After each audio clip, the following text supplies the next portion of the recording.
안녕하세요. 예수님의 제자 심인수입니다. 오늘 이 시간에는 율법이 아닌 믿음으로 구원받는 이유라는 제목으로 여러분과 함께 말씀을 나누겠습니다. 이는 첫 번째 부활과 휴거자들과 남은 자들을 위한 64번째 메시지가 되겠습니다. 먼저 기도로 시작하겠습니다. 천지를 만드신 우리 하나님 아버지, 오늘도 이렇게 말씀을 깨닫는 지혜를 주시고 함께 나눌 수 있는 소중한 기회를 주셔서 감사합니다. 하나님 아버지께서 저희들에게 참으로 예수 그리스도를 믿는 믿음을 주심으로 말미암아 저희들이 구원의 소망을 얻었음을 감사하게 생각합니다. 저희들이 하나님 아버지의 은혜에 화답하는 그러한 복된 인생을 사는 것이 아니라 세상의 무게에 짓눌려서 옳지 못한 일에도 침묵하며 살아가는 나약한 믿음을 용서하여 주시기 간절히 바랍니다. 저희들이 용기를 얻고 이 세상을 변화시키기 위해서는 말씀에 굳건히 서서 바른 말씀으로 양육받는 것이 정말로 중요한 때인데, 하나님 아버지께서 오늘 이 시간 저희들의 마음속에 과연 믿음이 무엇인가 정확히 이해할 수 있는 그러한 시간을 주시기를 간절히 바랍니다. 처음부터 끝까지 성령님께서 인도해 주시는 시간이 되기를 간절히 바라며 이 모든 말씀을 우리 주 예수 그리스도 이름 받들어 간절히 기도드리옵나이다. 아멘. 우리는 종종 이 세상 목사들이 한 번 구원은 영원한 구원이기 때문에 예전에 지었던 죄, 현재에 지은 죄, 미래에 지을 죄까지 전부 예수 그리스도의 보혈의 능력으로 말미암아 사해졌으므로 한 번 구원받은 사람은 영원히 구원받는다 라고 설교 시간에 말하는 것을 들어왔습니다. 그러면서 말하기를 율법이 아닌 믿음으로만 구원을 받는 것이기 때문에 그렇다. 하나님의 은혜다 라고 생각을 하면서 예전에 지었던 죄들을 계속해서 반복해서 짓고 회개를 한다면 그 사람은 역시 구원을 받는다 라고 설명하는 것을 들었습니다. 아마도 이러한 잘못된 가르침 때문에 이 세상에는 기독교인이라고 그러면서 정말 세상 사람들도 용납할 수 없는 그러한 악한 일을 저지르고는 자기는 구원받았다, 회개했다라고 말하면서 똑같은 죄를 반복해서 저지르는 사람들을 보곤 합니다. 예전에 어떠한 그런 깡패 두목이 사람들을 여러 죽이고 감옥에 갔습니다. 그리고 예수님을 믿었다고 하면서 거기에서 나와서 감옥에서 나와서 목사가 되어가지고 사람들을 막 가르치고 그러면서 똑같은 죄를 또 저질러 갖고 또 감옥에 갔습니다. 과연 이러한 사람들을 보면서 도대체 무엇인가 라는 의문을 가져볼 수밖에 없습니다. 저런 사람들이 그렇게 천국에 간다고 하면 이 천국은 과연 어떤 곳이 될 것인가 라는 것도 함께 의심해 볼 수 있습니다. 여러분, 무엇이 과연 진리일까요? 그 세상 목회자들이 말하는 것이 과연 성경에 기반한 것일까요? 오늘 이것을 깨닫지 못한다면 여러분이 안일하게 생각하고 있는 나는 구원받았다 라고 확신하는 그 확신이 얼마나 위태롭고 조심스러운 그러한 것에 쌓여 있는 것인지 여러분들께서 다시 한번 생각해 보는 계기를 가지시기를 바라면서, 만약에 구원이 완전히 이루어지지 못했다, 완전히 회개되지 못한 죄가 있다, 하나님 앞에서 나는 아직 구원받지 못했다라는 것을 말씀에 비추어 보아 회개하시고 하나님께 바르게 다시 나오시기를 간절히 바랍니다. 그리하여야만 우리가 앞으로 살아갈 힘든 세상, 짐승 정권이 들어서고 혹독한 환난의 시기가 다가올 때 끝까지 믿음을 잃지 않는 사람으로 나올 수 있다 이것입니다. 함께 찾아보실 말씀은 로마서 3장 10절입니다. 로마서 3장 10절부터 제가 봉독하겠습니다. 기록한 바 의인은 없나니 하나도 없으며 깨닫는 자도 없고 하나님을 찾는 자도 없고 다 치우쳐 한 가지로 무익하게 되고 선을 행하는 자는 없나니 하나도 없도다. 저희 목구멍은 열린 무덤이요 그 혀로는 속임을 베풀며 그 입술에는 독사의 독이 있고 그 입에는 저주와 악독이 가득하고 그 발은 피 흘리는 데 빠른지라. 파멸과 고생이 그 길에 있어 평강의 길을 알지 못하였고 저희 눈앞에 하나님을 두려워함이 없느니라 함과 같으니라. 우리가 알거니와 무릇 율법이 말하는 바는 율법 아래 있는 자들에게 말하는 것이니 이는 모든 입을 막고 온 세상으로 하나님의 심판 아래 있게 하려 함이니라. 여러분, 이 말씀 어느 말씀이나 마찬가지로 다 중요하지만 우리가 이 말씀을 전체적으로 이해한다면 우리의 지금 상황을 정확히 이해할 수 있습니다. 여러분, 우리가 예수님을 믿는다 하는 그 마음은 있지만 우리가 말씀 안에서 온전히 회개되어서 거듭나지 않는다면 우리는 율법 아래에 있는 사람들인데 이 율법 아래에 있는 사람들은 어떠한 상태이냐? 의인이 없다. 이것입니다. 깨닫는 자도 없고 하나님을 찾는 자도 없다. 율법이라는 것을 잘 지킨다고 해서 그것이 깨달음으로 오고 하나님을 찾는 자로 오는 게 아니다 이것입니다. 그러면서 자기는 나름대로 법 아래서 율법 아래서 바르게 산다 이렇게 말을 하고 있지만 무익하게 되고 선을 행하는 자가 없다. 하나도 없다. 이렇게 말씀하시는 것입니다. 심지어는 목구멍이 열린 무덤이래요. 그 혀로는 속임을 베푼다고 합니다. 입술에는 독사의 독이 있다고 합니다. 그래서 저주와 악독이 가득하고 피 흘리는데 발이 빠르대요. 파멸과 고생이 그 길에 있어서 평강의 길을 알지 못한다. 이러한 상태라는 것입니다. 율법 아래에 있는 사람들은 이러한 상태로 살아가는 거예요. 그래서 하나님을 두려워함이 없는 사람들, 그런 사람들은 무엇을 하죠? 하나님께서 심판을 하신다라는 것에 두려움이 없는 것입니다. 자기는 잘하고 있으니까 하나님의 심판을 받지 않는다라고 확신을 하면서 이렇게 악독한 삶을 계속해서 영위해 나가는 것입니다. 거듭나지 못한다면 아무리 율법적으로 흠이 없고 그런 사람이라 할지라도 이렇게 의인이 없다 이것입니다. 심지어는 파멸과 고생이 그 길에 있다 이렇게 말씀하십니다. 그래서 결론적으로는 무엇이냐? 우리가 알거니와 율법이 말하는 바는 율법 아래 있는 자들에게 말하는 것이니 이는 모든 입을 막고 온 세상으로 하나님의 심판 아래 있게 하려 함이니라. 이것입니다. 결국에는 율법 아래에 있는 사람들, 그 사람은 모두 다 100% 하나님의 심판을 받는다라는 것입니다. 그러니까 이 세상에 나는 의인입니다. 어떤 사람이 그래요. 이순신 장군 그렇게 훌륭하게 살았던 사람이 구원을 받았을까?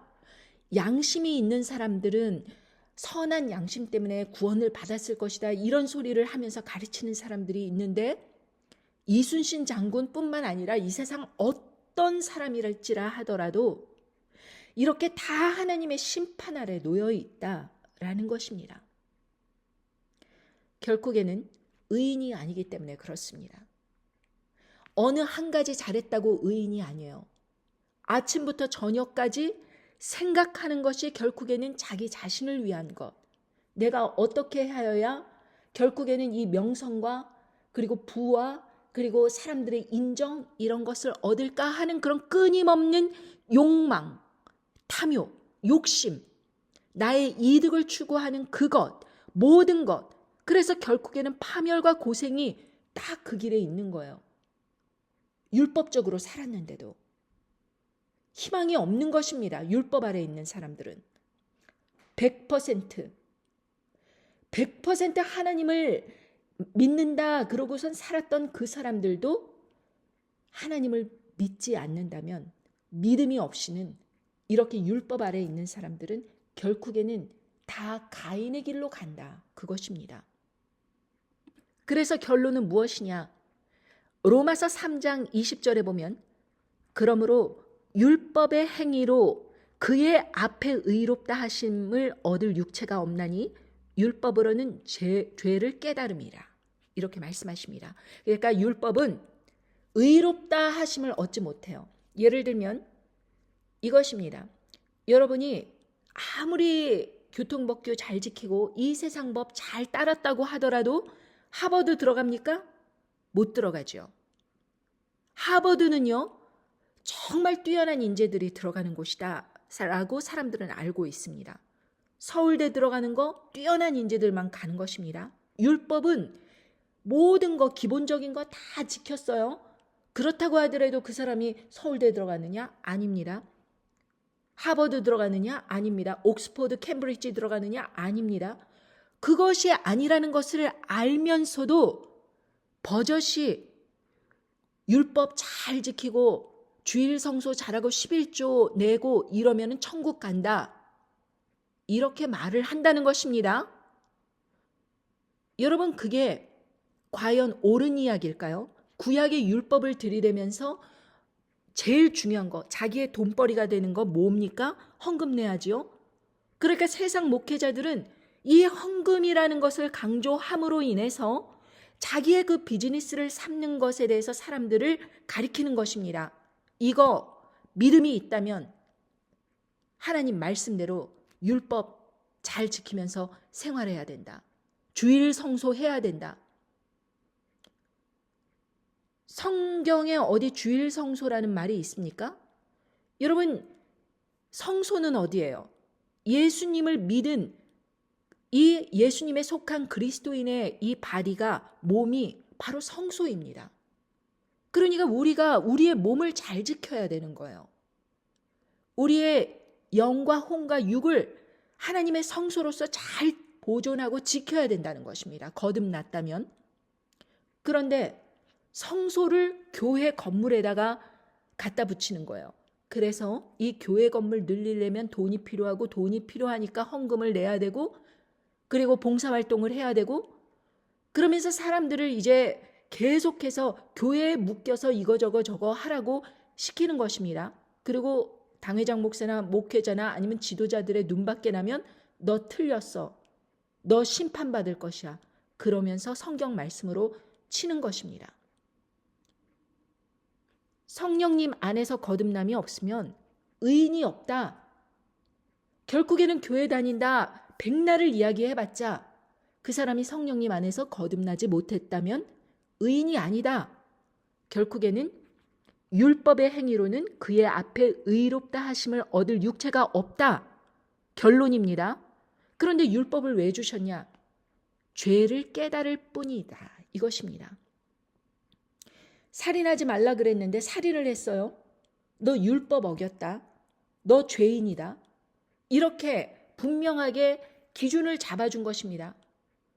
아주 최악의 경우를 방지하기 위해서 하나님께서 정말 악하게 보시는 거 하지 말아라 라는 것을 법으로 둔 것입니다. 도둑질 하지 말아라.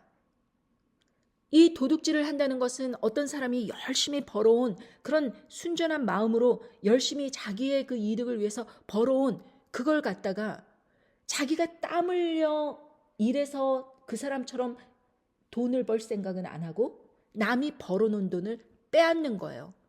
무력으로, 강도짓으로. 그러면은 뺏긴 사람 억울하죠? 그리고 죽임을 당할 수도 있죠? 그런데 이 율법이 없다면 이 도둑질하는 것, 강도질하는 것, 살인하는 것, 다른 사람을 강간하고 간음하고 막 이러는 것 다 그대로 한다고 하더라도 뭐 어떠냐? 강한 사람이 이기는 것이지. 약육강식. 그런 식으로 사회가 무질서해진다 이것입니다. 그래서 율법으로는 죄를 깨달을 뿐이다. 자, 이런 상황에서 인류 역사상 획기적인 사건이 일어났습니다. 바로 하나님의 독생자가 이 땅에 오심입니다. 그 다음 절 21절에 계속해서 읽어보면 이제는 율법 외에 하나님의 한 의가 나타났으니 율법과 선지자들에게 증거를 받은 것이라. 곧 예수 그리스도를 믿음으로 말미암아 모든 믿는 자에게 미치는 하나님의 의인이 차별이 없느니라. 모든 사람이 죄를 범하였음에 하나님의 영광에 이르지 못하더니 그리스도 예수 안에 있는 구속으로 말미암아 하나님의 은혜로 값없이 의롭다 하심을 얻은 자 되었느니라. 여러분, 이게 이 성경 전체에서 예수님께서 이 소망이 없는 의인이 하나도 없는 이 세상에서 하나님의 의를 드러내신 것, 바로 이 사건입니다. 율법 외에, 율법으로는 사람들이 다 심판받는 거예요. 근데 심판을 받지 않는 그룹을 선정하시기 위해서 하나님께서 의가 나타났는데, 그것이 바로 선지자들에게 증거를 계속 구약 때서부터 믿음으로 말미암아 증거를 하신 것이다. 그런데 바로 이 예수 그리스도를 믿음으로 말미암아 모든 믿는 자에게 미치는 하나님의 의이다. 그게 바로 유일하게 구원을 받을 수 있는 유일한 길입니다. 그런데 중요한 것은 모든 사람에게 차별이 없다. 이것입니다. 그 사람이 강도였던, 아니면은 어떤 사람을 괴롭히던 그런 악인이었던, 매춘부였던, 정말 과거에 어떤 죄를 저질렀던 그 사람이 복음을 들었다. 그런데 완전히 인생이 완전히 바뀌어버리는 사람이 되었다라면 그 사람 구원받는다 이것입니다. 우리 눈에는 이상해요. 보통 의인 비슷하게 산 사람들이 복음을 받아들이고 정말 예수님 안에서 이렇게 구원을 받는 게 우리 생각에는 좀 이해가 되지 않습니까? 그런데 바리새인, 율법 끝까지 지키면서 죄를 저지르지 않고 의인으로서 사람들에게 존경을 받고 그렇게 인정을 받고 그런 사람이 구원을 못 받아요. 그런데 율법 아래에 있으니까. 그런데 정말 사람들 보기에 저 사람 악인이다. 저 사람 정말 실망스러운 존재이다. 저 사람 희망 없다. 그랬는데 그 사람이 예수님을 믿고 인생이 확 뒤집어진 것입니다. 그렇다면 이 사람은 구원을 받는다. 단 예수님을 믿는 척하는 건 해당 사항 안 됩니다. 완전히 성령님 안에서 거듭나는 그런 인생, 완전히 before and after가 완전히 틀린 인생, 그런 인생, 그 사람들만 하나님의 영광에 이른다 이것입니다. 그러니까 하나님의 눈에는 어차피 높은 지위에 있어서 거룩해 보이는 사람들에 의해서 존경을 받는 그런 사람일지라 하더라도 어차피 그 사람도 죄인이에요. 어차피 모든 사람이 죄를 범하여서 하나님의 영광에 이르지 못하는 사람들 뿐입니다. 그런데 그리스도 예수 안에 있는 구속으로 말미암아 하나님의 은혜로 값없이 의롭다 하심을 얻은 자들이 있다 이것입니다. 성령님 안에서 거듭난 사람들. 이 사람들은요, 완전히 before와 after가 다른 사람들입니다. 그런데 이 사람이 또 예전에 그 더러운 죄들을 짓는다? 구원의 기회 없다 이것입니다. 그래서 히브리서 말씀이 완전해지는 거예요. 히브리서 10장 26절에 뭐라 그럽니까? 우리가 진리를 아는 지식을 받은 후 짐짓 죄를 범한 즉 다시 속죄하는 제사가 없고 오직 무서운 마음으로 심판을 기다리는 것과 대적하는 자를 소멸할 맹렬한 불만이 있으리라. 이렇게 말씀하셨습니다. 진리를 받은 후에, 지식 받은 후에 일부러 알면서, 이게 죄라는 걸 알면서 죄를 범하는 거예요. 그럼 속죄하는 죄사 없다 이것입니다. 그러고 나서 그 상태가 어떻게 되느냐? 오직 무서운 마음으로 심판을 기다리는 것과 대적하는 자를 소멸할 맹렬한 불만이 있으리라. 완전 불못 확정입니다. 그러면서 설명하시기를 모세의 법을 폐한 자도 두세 증인을 인하여 불쌍히 여김을 받지 못하고 죽었거든 하물며 하나님 아들을 밟고 자기를 거룩하게 한 언약의 피를 부정한 것으로 여기고 은혜의 성령을 욕되게 하는 자에 당연히 받을 형벌이 얼마나 더 중하겠느냐 너희는 생각하라. 이렇게 말씀하셨습니다. 여러분, 모세 율법 살인하지 말라 그랬는데 살인했어요. 그럼 뭐 돌로 쳐서 죽이고 죽입니다. 그럼 그 사람 그렇게 죽을 뿐만 아니라 불못에 떨어지는 것입니다. 불쌍히 여김받지 못하고 죽었다 그럽니다. 그런데 심지어 예수님을 믿는다, 그렇게 성령님 안에서 거듭났다, 사람들에게 증거하고 다니고 하나님의 은혜를 간증하고 다니고 이러던 사람들이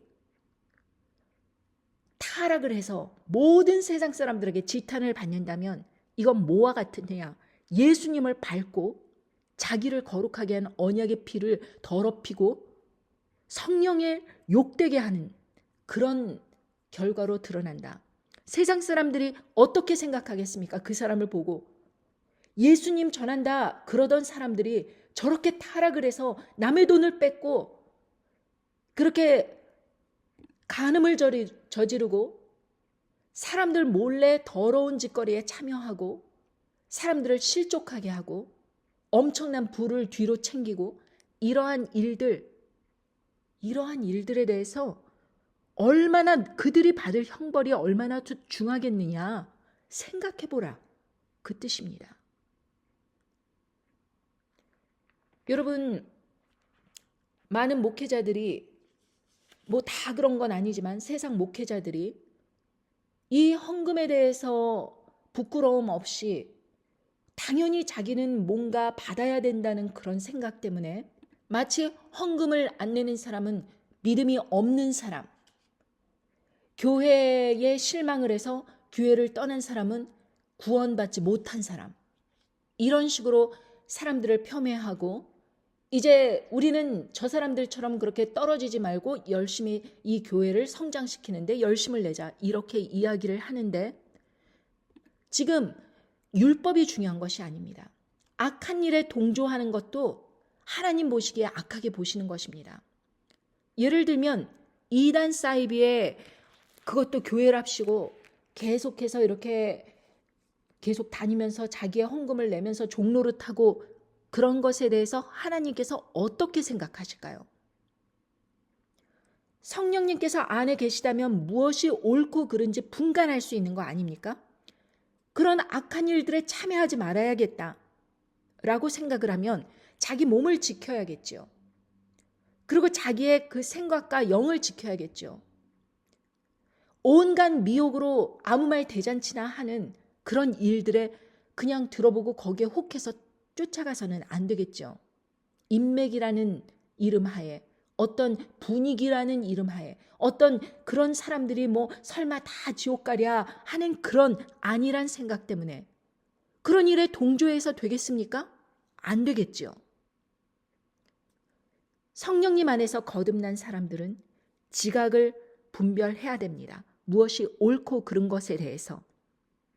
그리스도 예수 안에 있는 구속으로 말미암아 하나님의 은혜로 값없이 의롭다 하심을 얻은 자, 이 사람들이 어떤 사람들이냐?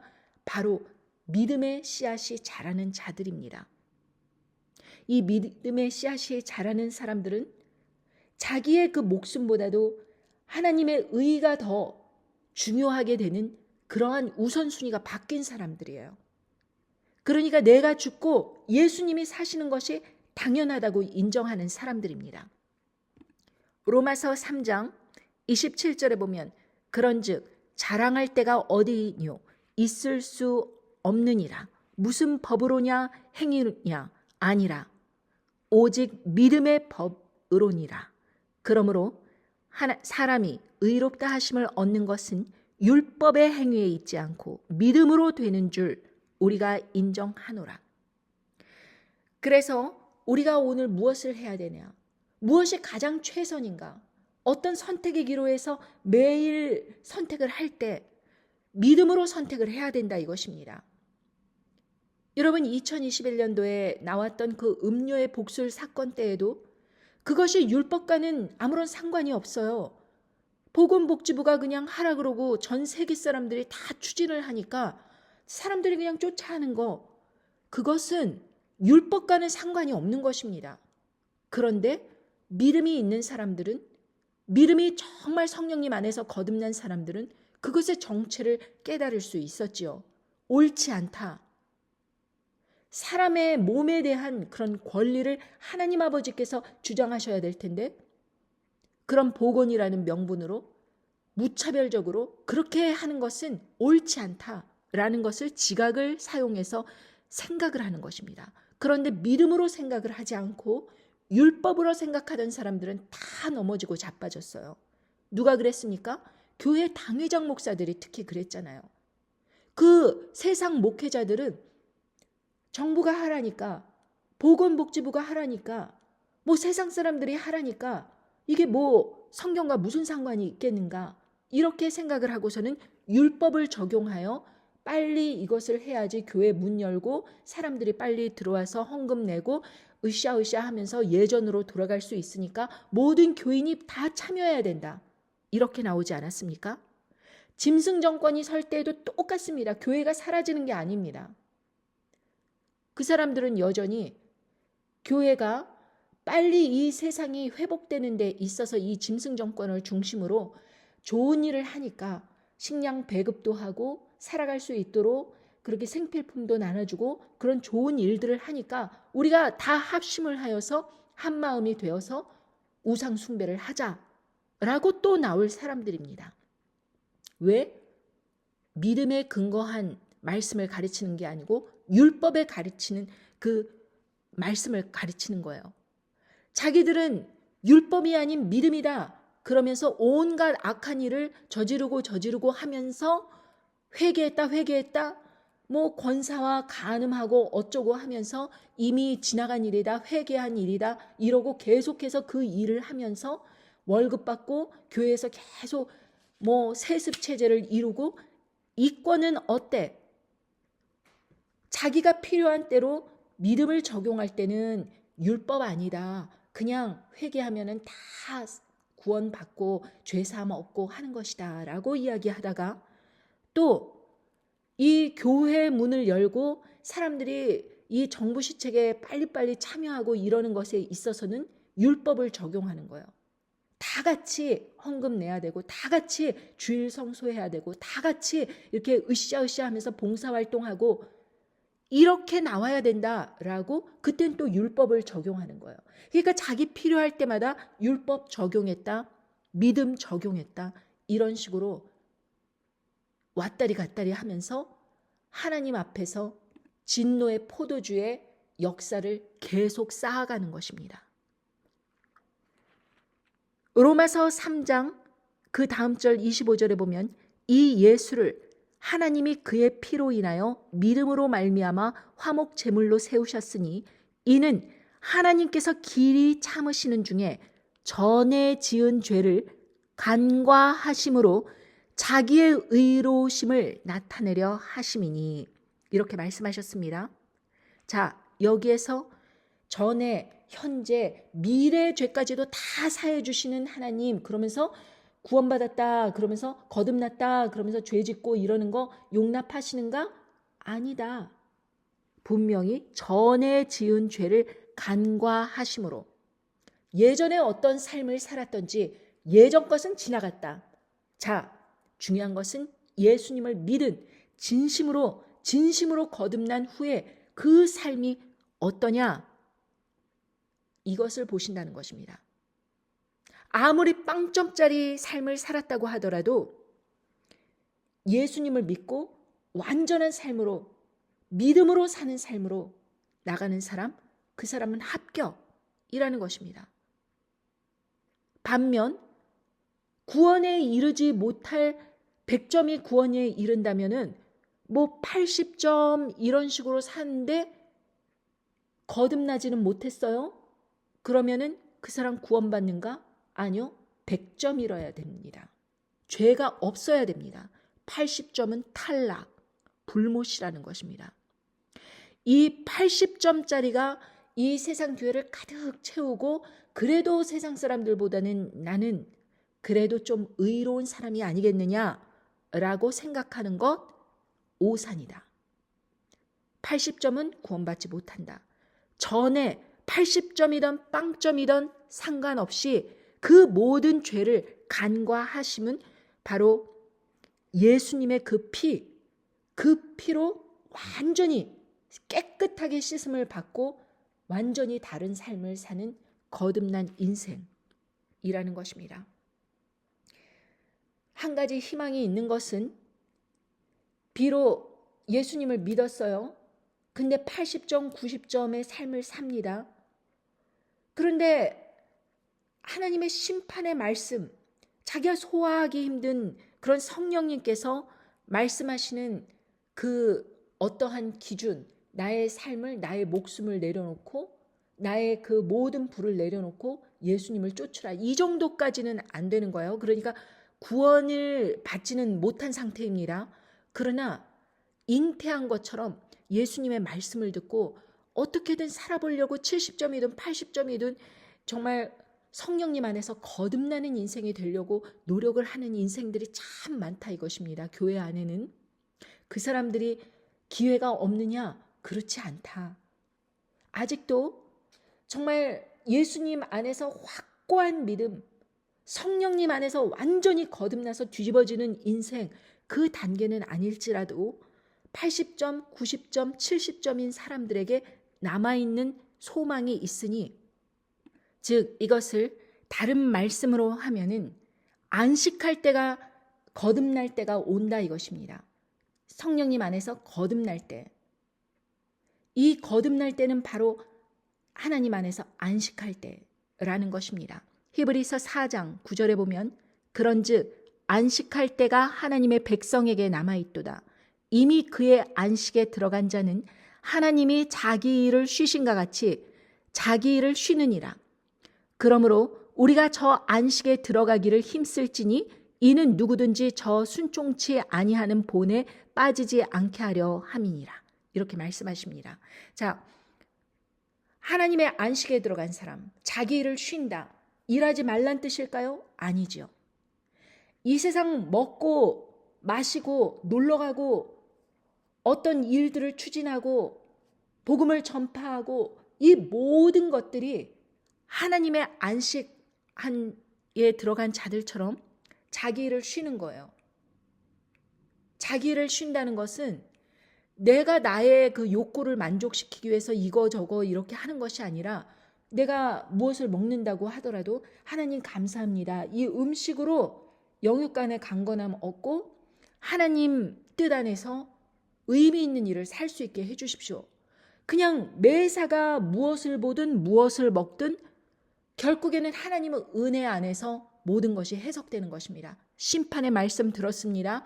그러면은 저 사람은 옳은가 그른가 이걸 따지는 게 아니고 말씀에 그 말씀이 있구나. 그렇다면 내 자신을 준비해야겠구나. 그렇다면 준비를 하는 데 있어서 어떤 일을 하여야 될 것인가. 하나님의 안식에 들어간 사람들은 믿음으로 하나님의 말씀이 그대로 이루어질 줄을 믿고 자기 자신을 준비한다 이것입니다. 그런데 율법 아래에 있는 사람들은 자기가 옳게 살았다, 사람들에게 말씀을 가르친다, 정말 열심히 뭘 이렇게 이거저거 하고 사람들에게 존경을 받고 이러지만 마음이 텅 빈 거예요. 하나님으로 꽉 찬 마음이 아니라 내가 어떻게 하면은 이 부를 유지하지? 어떻게 하면 이 교회 계속 매니지먼트 하지? 어떻게 하면 사람들 좀 이렇게 좀 알아듣게 가스라이팅 하지? 이런 것으로 쓸데없이 고민을 한다 이것입니다. 자기를 공격해요. 자기의 더러움들이 드러나기 일보 직전이에요. 그럼 이거 어떻게 숨기지? 어떻게 거짓말로 이거저거 변명하지? 이딴 거를 궁리한다는 것입니다. 그러니까 마음에 평안이 없는 거예요. 안식이 없는 거예요. 안식에 들어가면은 하나님께서 일을 쉬신 것 같이 자기 일을 쉬는 거예요. 그리고 성령님의 일을 하는 것입니다. 믿음으로 하루를 살더라도 이 하루에 내가 죽는다면 어디로 갈 것인가 끊임없이 그 생각을 한다 이것입니다. 그런데 하나님 말씀 안에서 정말로 성령님 안에서 거듭나지 않은 사람들은 끊임없이 불안과 고민과 이 리타일 하면은 내가 은퇴하면은 어떻게 먹고 살까? 내가 이 사업을 잘 운영 못하면 어떻게 될까? 계속해서 돈 갖고 걱정하고 자녀들 갖고 걱정하고 걱정의 연속이라 이것입니다. 그것은 성령님 안에서 거듭난 상태가 아니에요. 그러니까 여러분, 제가 그것이 어떻게 보면은 성령님에서 지식이 없이 깨달음 없이 그냥 거듭나버려 갖고 그렇게 타락한 길로 가는 것보다는 말씀을 완전히 들어갈 때까지 그렇게 오랜 기간 동안 깨닫고 실수하고 깨닫고 번복하고 깨닫고 이런 과정이 있다는 것이 우리들에게 얼마나 은혜가 되는지 모른다. 정말로 성령님 안에서 거듭난다면 그 다음서부터는 히브리서에 나오는 것처럼, 그래서 히브리서 6장 4절에 뭐라 그랬습니까? 한번 비침을 얻고 하늘의 은사를 맛보고 성령에 참여한 바 되고 하나님의 선한 말씀과 내세의 능력을 맛보고 타락한 자들은 다시 새롭게 하여 회개케 할 수 없나니 이는 자기가 하나님의 아들을 다시 십자가에 못 박아 현저히 욕을 보임이라. 여기에서 성령님으로 거듭나는 그 과정에 대해서 여러 단계로 말씀하셨습니다. 한번 말씀에 비침 얻었다. 그리고 하늘의 은사 맛보았다. 성령에 참여한 바 되었다. 그리고 궁극적으로 하나님의 선한 말씀과 내세의 능력 맛보았다. 이 단계까지 완전히 이루어진 사람, 성령님 안에서 거듭난 사람, 이 사람들이 타락했을 경우 다시 새롭게 할 수 없다 이것입니다. 대부분의 사람들은 한번 비침을 얻고 하늘의 은사 맛보고 요 단계에서 이루어질까 말까 이런 상태라 이것입니다. 안식에 들어갈 것을 힘쓰라. 이 단계를 지금 많은 사람들이 거치고 있는 거예요. 그러니까 아이고 나 실수했네, 나 타락했네, 구원 잃었네, 그렇게 급하게 생각하지 말라 이것입니다. 저희 할머님이 7세 그 교회에 갔다가 그 미국인 파란색 눈의 선교사 그 여성분에게 아주 감동을 받고 예수님을 믿기로 이렇게 생각을 하고 교회에 가려고 그랬었는데 우리 증조 할머니가 안 된다고, 양코백이 따라가서는 안 된다고 이러면서 소금을 막 뿌리면서 쫓아냈다고 합니다.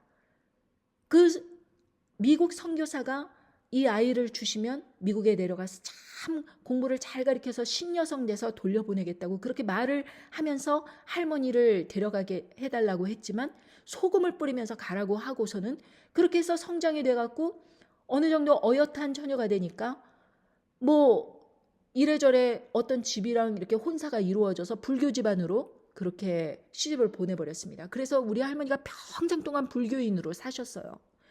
그러다가 80세가 넘어서 치매가 오셔서 정신이 온전하지도 않은 상태에서, 그러나 저는 계속해서 할머니가 60대, 70대 제가 고등학교 때 예수님 말씀을 이렇게 감명을 받고 하나님께 대해서 생각을 하고 정말 우리 집안에 복음이 들어가야 된다 이렇게 생각을 하고 어줍지 않은 말로 할머니를 복음을 전하면서 찬양을 이렇게 부르고 하면은 할머니가 시끄럽다고 고만하라고 막 이러셨던 분이었었는데 방문마다 이렇게 부적 붙이고 열심을 내고 아침에 정화수 떠놓고 기도하고 그냥 평생을 갖다가 60평생을 청산과부로 그렇게 아이들 키우면서 사셨던 그런 올곧은 분이었지만 의인은 아니었죠.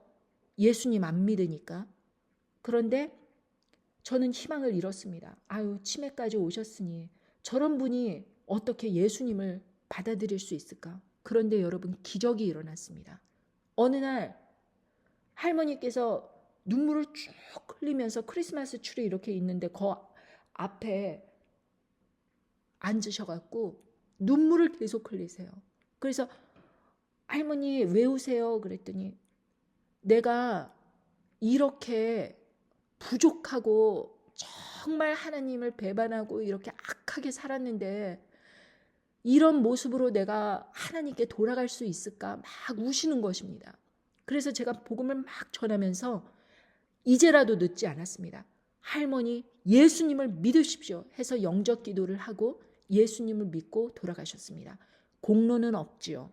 그러나 평생을 60평생 이상을 청산갑으로 그렇게 살면서 그래도 나쁜 짓 안 하고 도둑질 안 하고 뭔가 열심히 살라고 한 그 불쌍한 인생을 하나님께 은혜 주셔서 느지막히라도 간신이라도 구원을 시켜준 것을 제가 직접 목격을 하고서는 하나님의 은혜는 정말 한도 끝도 없다.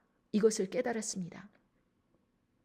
생각을 해보십시오. 복음을 전하면 시끄럽다 그러고 찬양하면 시끄럽다 그러고 그러시던 분인데 부적 붙여놓고 우상 숭배하고 그러던 분인데도 불구하고 하나님 아버지께서는 7살 어린 소녀가 어쩔 수 없이 어머니의 손에 끌려서 그런 원치 않는 인생을 산 것에 대해서 불쌍히 보신 것입니다. 그리고 돌아가시기 직전에 예수님을 영접하도록. 그래서 그 염하는 사람이 이제 할머니를 이제 관에 입관하고 이런 과정 속에서 이렇게 편안하게 얼굴 표정이 웃으면서 가는 사람들을 많이 못 봤는데 좋은 데 가셨나 봐요. 이렇게 이야기를 하는 것을 제가 들었습니다. 제가 할머니의 임종을 지켜본 유일한 손주인데 제가 처음에는 막 울었는데 성령님께서 울지 말라고 예수님을 믿고 그렇게 죽은 것이라고 돌아가신 것이라고 위로를 주시는데 하나님 아버지께 너무 감사하여서 제가 막 할렐루야 할렐루야 이렇게 뛰어내려오면서 어머니 아버지께 걱정하시지 말라고 우리 할머니 구원받으셨다고 막 이러면서 장례식 내내 막 기쁨이 얼마나 충만하던지 사람들이 이게 장례식이야 결혼식이야 할 정도로 제 얼굴에서 기쁨이 가시질 않는 거예요. 여러분, 저는 깨달았습니다. 사람이요 죽기 바로 일보 직전에라도 기회 있다. 문제는 성령님으로 거듭났다.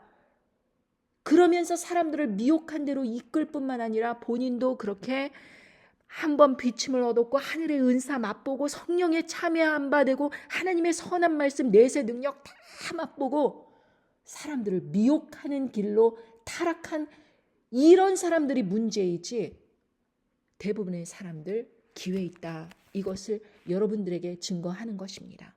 하나님의 은혜를 받은 사람들은요. 율법 지키냐 안 지키냐 이딴 것은요. 초등학문이에요. 어떻게 하면 사람들이 구원을 받을 수 있을까? 어떻게 하면 진실된 말씀을 이 세상에 전함으로 예수님을 믿음으로 인하여서 이 환난 날이 다가온다고 하더라도 넘어지고 자빠지지 말아라. 순교적 믿음으로 나와야 된다. 그래야 산다. 라고 전할 수 있는 담대함. 그 단계까지 간다 이것입니다. 그 단계까지 가야 되는 것이에요. 율법 아무리 잘 지켜도 순교 못합니다. 율법 아무리 열심히 지켜도 자기 목숨 내놓고 인생에서 가장 중요한 사람들 떠나고 외로운 길을 가면서 예수님 끝까지 믿겠다고 나오지 못합니다. 그게 율법의 한계예요. 율법으로는 아무런 의의를 드러낼 수 없는 거예요. 율법으로는 어떤 일도 가능하지 않아요. 율법 지키고 안 지키고 이거 가지고 이 세상의 믿음으로 사람의 구원의 역사를 이룰 수 있는 일은 아무것도 없다 이것입니다. 제가 여러분 율법이 제 마음속에 찼다면은요.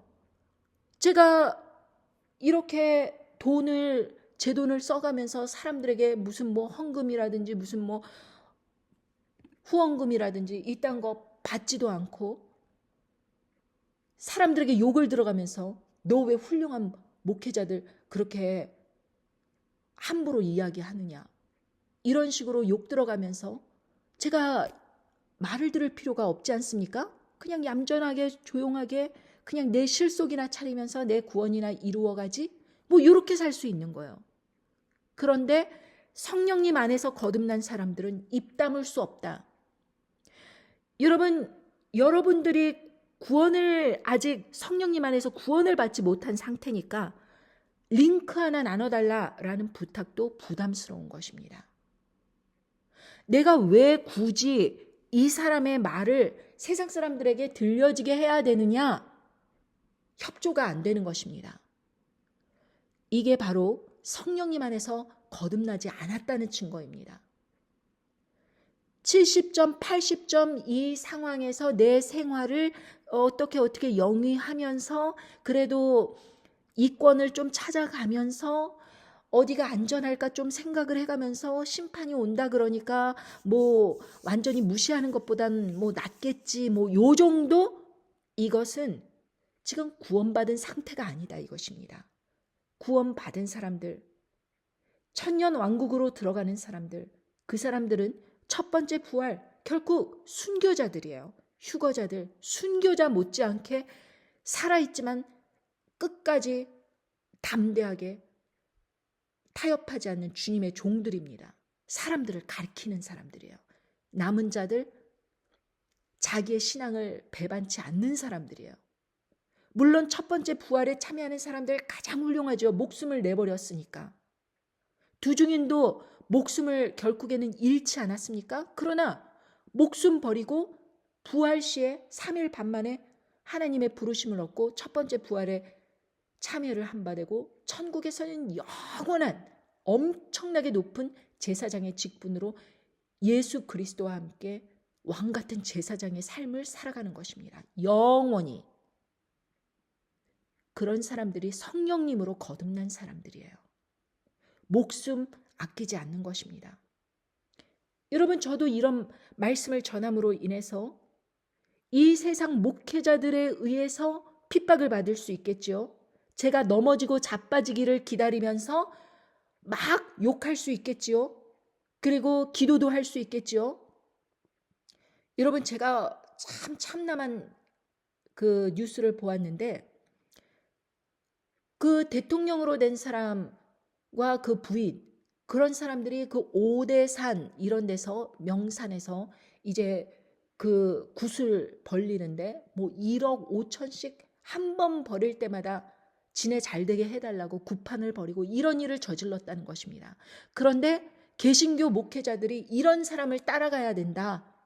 하나님을 담대하게 이렇게 배반하고 사람들을 미혹하는 길로 이끄는 전무후무한 그런 우상숭배로 가득 찬 이 대통령을 끝까지 보호해야 된다라고 개신교 목사들이 뭐 돈을 몇백억, 천억 막 이렇게 걷어들이면서 난리가 났는데 여러분, 이것에 대해서 하나님 아버지께서 절대 대한민국을 그냥 놔두시고 심판이 없이 지나가게 하시는 그런 나라가 아니다라는 것을 저는 여러분들에게 분명히 말씀드렸습니다. 믿음이 있다면 정확하게 지금 어떠한 상황인지가 보여야겠죠. 근데 믿음으로 세상을 보는 것이 아니라 지식으로 봐요. 유튜브 뭐 채널 뭐 이러한 뉴스, 세상 언론 이런 걸 통해서 세상을 바라보니까 똑바로 안 보이는 거예요. 하나님의 심판이 임하기 일보 직전인 이 상황이 보이지 않는 것입니다. 왜 복음을 담대하게 전하지 못하느냐? 두려움이 많은 거예요.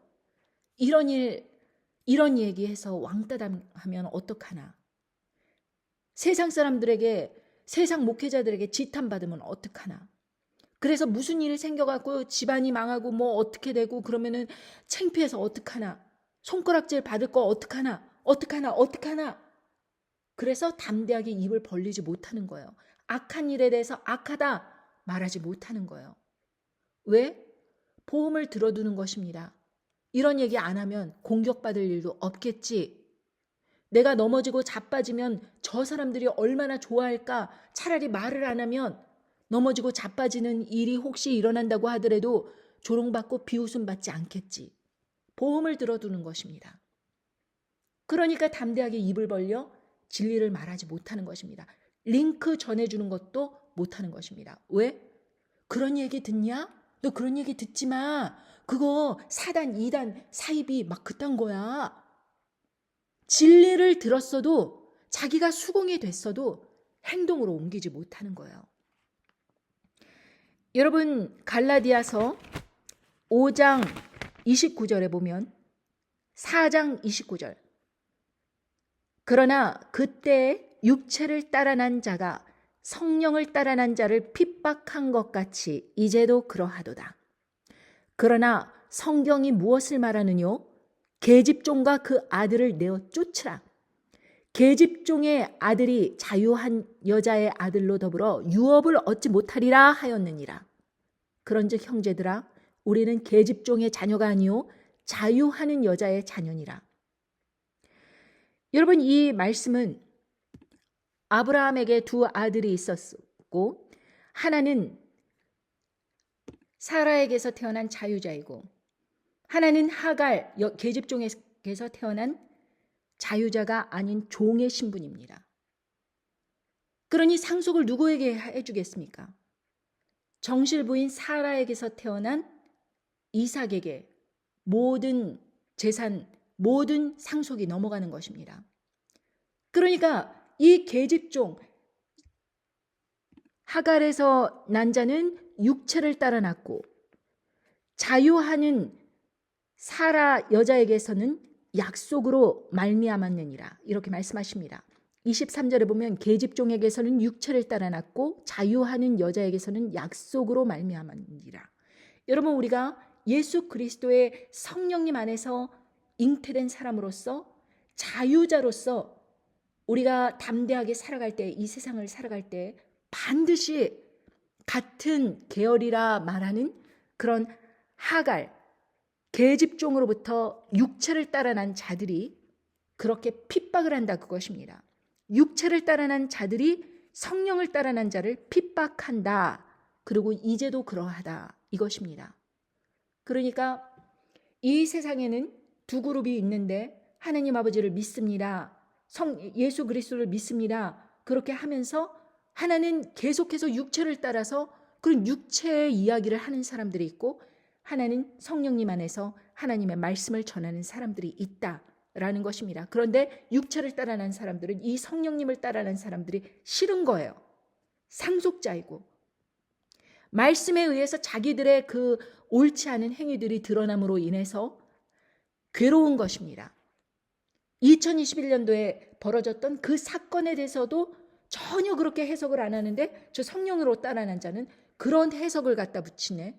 화가 나는 것입니다. 이미 바꿀 수 없는 거예요. 운명이 지어진 것입니다. 이 운명에 대해서, 상속권에 대해서 이제는 주장을 할 수 없는 것입니다. 천국의 상속권.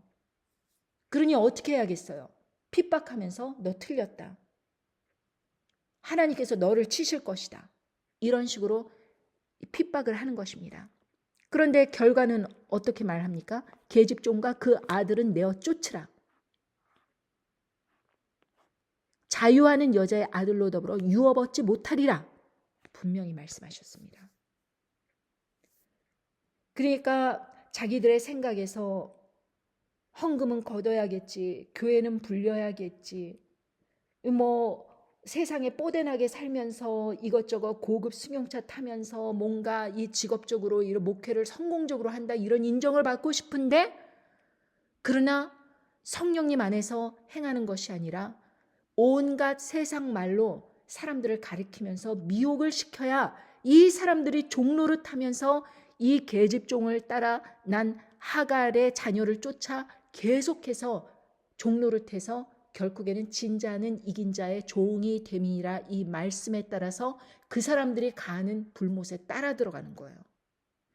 그러니 저항하는 자유자들이, 성령님 안에서 거듭난 자들이 자기의 직분을 다할 때 이 모든 그 역사가 담대하게 무너지고 하나님의 능력이 드러나고 하나님의 심판이 이를 때에 이 모든 심판이 왜 일어났는지에 대해서 세상 사람들에게 담대하게 말씀을 전할 수 있는 그런 권능이 있어야 되는데 이 권능이 없다. 성령님으로 거듭났다고 하는 자들이 문제이다, 이것입니다. 자, 그렇다면 성령은 무엇이고 육체를 따라 난 사람들은 무엇이냐? 우리가 이것에 대해서 이제 결론적으로 우리의 말씀을 이제 여러분들께서 분명히 아실 필요가 있습니다. 자, 갈라디아서 5장 16절부터 제가 쭉 봉독하겠습니다. 내가 이르노니 너희는 성령을 쫓아 행하라. 그리하면 육체의 욕심을 이루지 아니하리라. 육체의 소욕은 성령을 거스리고 성령의 소욕은 육체를 거스리나니 이 둘이 서로 대적함으로 너희의 원하는 것을 하지 못하게 하려 함이니라. 너희가 만일 성령의 인도하는 바가 되면 율법 아래 있지 아니하리라. 육체의 일은 현저하니 곧 음행과 더러운 것과 호색과 우상 숭배와 술수와 원수를 맺는 것과 분쟁과 시기와 분냄과 당짓는 것과 불리함과 이단과 투기와 술취함과 방탕함과 또 그와 같은 것들이라. 전에 너희에게 경계한 것 같이 경계하노니 이런 일을 하는 자들은 하나님의 나라를 유업으로 받지 못할 것이요. 자, 여기서 보면 육체와 성령은 서로 거스린다. 계속 서로 대적하는 거예요. 그래서 성령님 안에서 거듭난 자들이 성령이 인도하시는 바가 되면 율법 아래 있지 않는 거예요. 그런데 육체의 일, 이 율법 아래 있는 그 육체의 일은 이렇게 드러난다 그것입니다. 음행, 더러운 것, 호색, 우상숭배, 술수, 원수 맺는 것, 분쟁, 시기, 분냄, 당짓는 것, 불리함, 이단, 투기, 술취함, 방탕함, 또 그와 같은 것들. 이렇게 말씀하십니다. 자, 그러니까 만약에 목회자가 여기에서 원수를 맺고 분쟁하고 시기, 분냄 이런 일 하면 그 사람 육체에 거하는 사람이에요? 아니면은 성령님 안에 거하는 사람입니까? 당짓고 불리함 이렇게 하는 사람들 성령님 안에 거하는 거예요? 아니면은 육체에 거하는 것입니까? 분명하지 않습니까? 물론 어떠한 일을 바로잡기 위해서 이 세상에 어떠한 일이 있다라고 증거하는 것은 진실입니다. 그러나 문제는 어떤 사람의 그 특정인을 지목하여서 그 사람과 원수를 맺고 분쟁하고 시기하고 뭐 민주당 어쩌고 저쩌고 하면서 뭐 어느 국회의원이 어쩌고 저쩌고 이런 뭐 국민의힘 의원이 무슨 얘기하고 이러면서 서로 당을 짓고 분쟁하고 시기하고 분냄 원수 맺고 이러는 것, 이게 육체의 일입니까? 아니면 성령님의 일입니까? 그런 사람들은 육체의 일이 현저히 드러나는 것입니다. 현저히.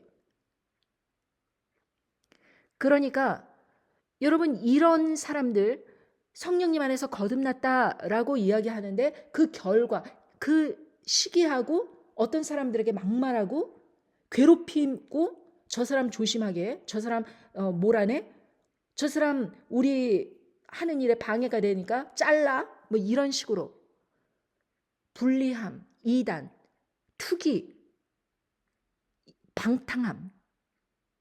여러분 이런 것들을 버젓이 교회 안에서 계속 일어나고 있는데도 그런 사람들 하나님께서 높이시는 사람들이다 이러고 따라가는 게 온전한 것입니까? 틀린 것이죠. 현저히 드러나지 않습니까? 그 사람들의 행동의 결과가 무엇인가로 분명히 드러나지 않습니까? 자, 반면 성령님의 열매는 어떠하느냐? 갈라디아서 5장 22절부터 제가 계속 말씀드리겠습니다. 오직 성령의 열매는 사랑과 희락과 화평과 오래 참음과 자비와 양성과 충성과 온유와 절제니 이 같은 것을 금지할 법이 없느니라. 그리스도 예수의 사람들은 육체와 함께 그 정과 욕심을 십자가에 못 박았느니라. 여러분 어떠한 상황에서도 온유와 절제, 자비, 양성, 충성 이런 거 잊어버리면 안 됩니다. 사랑, 희락, 화평 잊어버리면 안 돼요. 여러분 제가 만약에 어떤 사람과 막말을 하고 막 주먹다짐을 하고 머리를 끄댕기고 그렇게 싸웠다. 이게 만약에 그런 일이 일어났다면 그것이 육체에 거하는 것일까요? 성령님 안에 거하는 것일까요? 육체에 거하는 것이죠. 그러므로 성령님 안에서 거듭난다고 하는 것은 이 모든 것들이 더럽고 부끄럽게 느껴져야 된다는 것입니다. 제가 한 번은 평생 욕을 안 했는데 저희 남편도 인정할 정도로 저희 남편은 막 욕을 하고 쌍욕하고 하는데 저는 어떻게 생각하냐면 하나님께서 상대방이 어떻게 분내고 욕하고 그런다고 할지라도 나를 지키셔서 내가 같이 동조하지 않는 그런 모습으로 나와야 된다. 그걸 항상 그런 식으로 생각을 하니까 저는 욕지거리라든가 막말 같은 거 이런 것을 안 하는 것입니다.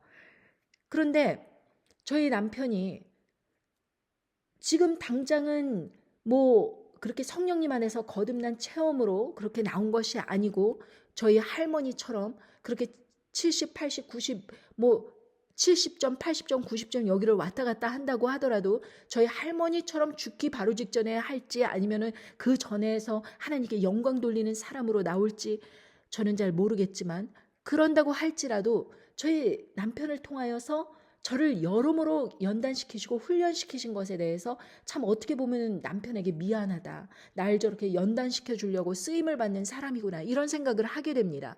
그런데 그런다고 할지라도 제가 한 번은 너무 작은 애를 괴롭히고 그런 일로 인해서 커리어까지 망가뜨리고 그랬던 이제 그 아이가 교육학과에서 미술학과로 전향을 하게 된 그 4학년 2학기 때 전향을 하게 된 계기를 마련해 준 그런 악한 사람이 있어요.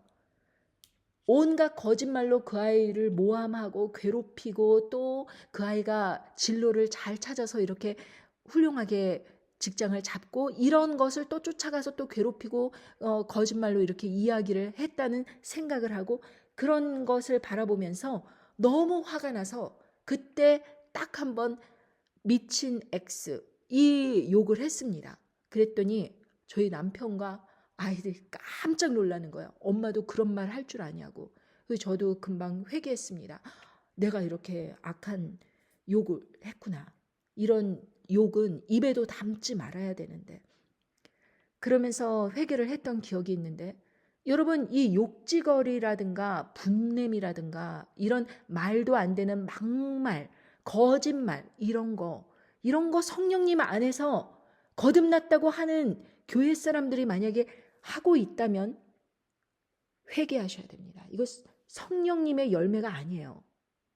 지금 육체의 일에 현저하니 더럽고 호색하고 음행하고 술수, 원수 맺는 것, 우상 숭배, 분쟁, 시기, 분냄, 당짓는 거, 불리함, 이단, 투기. 여러분 남 질투하고 투기하고 이런 것도 육체에 거하는 것입니다. 그런 상황이 있고 마음에 그런 마음이 있으면 회개하셔야 됩니다. 그러면 안 됩니다. 그 육체의 일이에요. 성령님 안에서 거듭난 사람들은 그 결과가 항상 단정하고 온유하고 절제하고 오래 참음, 자비, 양성, 충성. 그러니까 그런 사람들이 어떻게 허투루게 이혼을 결정하겠습니까? 그러니까 그런 사람들은 아무리 상대방이 막말하고 이혼하자 그러고 괴롭히고 한다고 할지라도 오래 참는 걸로 드러나는 거예요. 성령님에게 속해 있는지 아니면 육체의 일인지.